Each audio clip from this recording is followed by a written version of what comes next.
Benahouda, direction la Norvège, un travail fait par des chercheurs norvégiens sur, alors ça s'appelle Anatomie de la possession d'une voiture électrique en Norvège.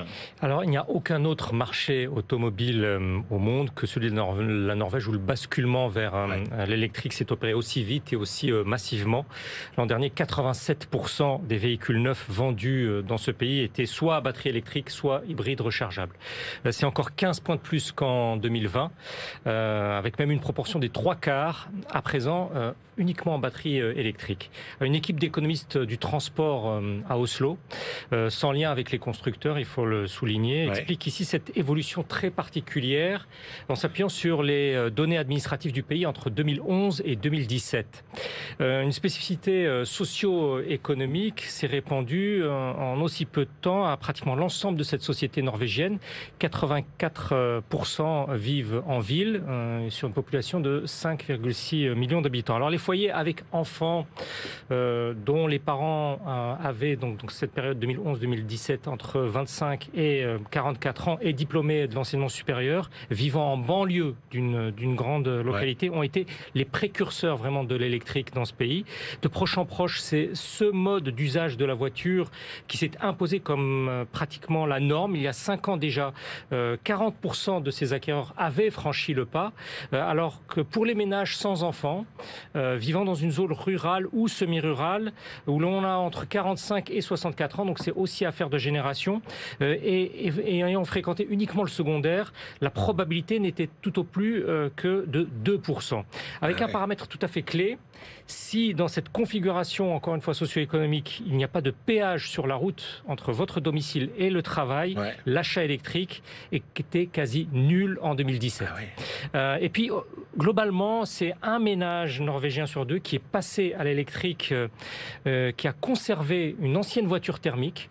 Mais ça, c'était il y a 5 ans, autant dire une éternité dans ce cas de figure norvégien, dans un changement permanent. Quoi qu'il en soit, la lecture, on le voit ici, s'avère nettement plus complexe que la traditionnelle opposition entre riches des centres-villes et pauvres des lointaines périphéries.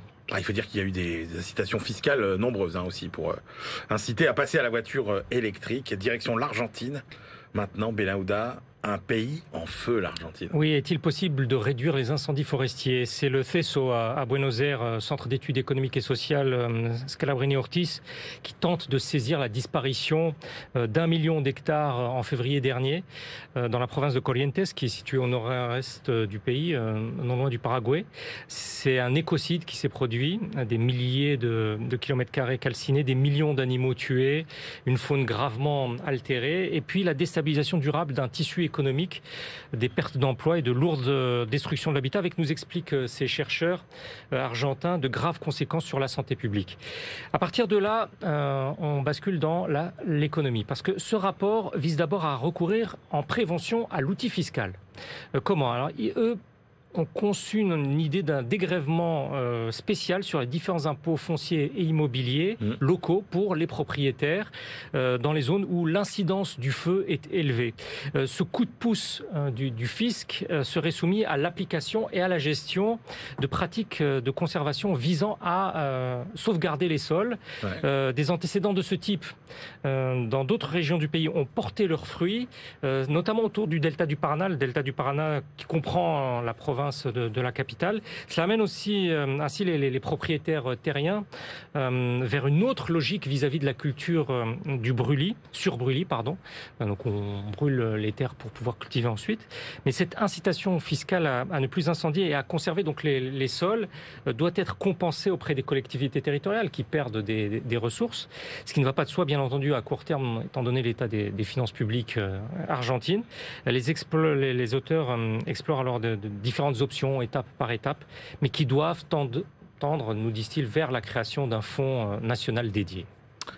Et on termine avec le travail d'économistes russes, Benahouda, sur les défis de l'inflation en période de pandémie et de sanctions contre la Russie? Alors, comme nous l'avons déjà abordé à différentes reprises dans la librairie de l'Écho, la recherche académique sur l'économie ne s'est pas entièrement paralysée à Moscou soudainement après l'invasion de l'Ukraine, avec des limites que vous concevez aisément.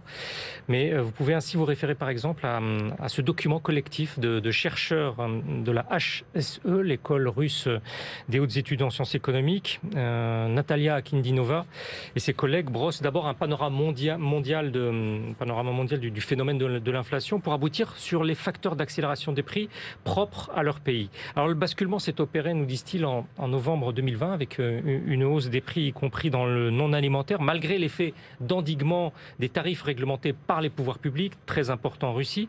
L'État, à la veille des élections législatives de septembre 2021, soulignent les auteurs, a multiplié les versements et revalorisations auprès des retraités, des familles avec enfants et des militaires.